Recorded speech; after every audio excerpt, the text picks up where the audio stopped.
Hello అండి, welcome to జ్ఞానోస్ world. ఈరోజు మన ఛానల్లో రుచికరమైన ఫిష్ కర్రీ ఎలా చేసుకోవాలో తెలుసుకుందాం.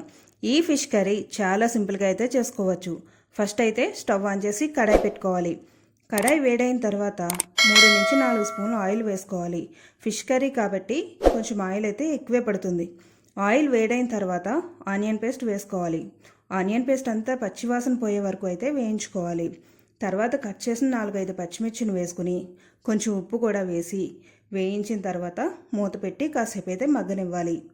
తర్వాత మూత తీసి 2 స్పూన్ల అల్లం వెల్లుల్లి పేస్ట్ వేసి బాగా పచ్చివాసన పోయే వరకు అయితే వేయించుకోవాలి.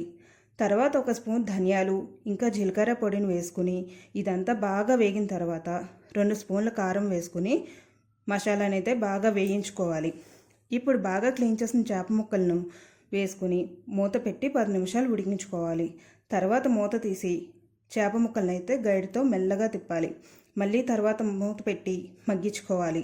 తర్వాత చేప ముక్కలకు ఉడకడానికి సరిపడేంత నీరు వేసి ఇలా నేను చేసే విధంగా అయితే తిప్పాలి. ఇలా తిప్పడం వల్ల ఏంటంటే చేప ముక్కలు అనేవి విడిపోకుండా అయితే ఉంటాయి.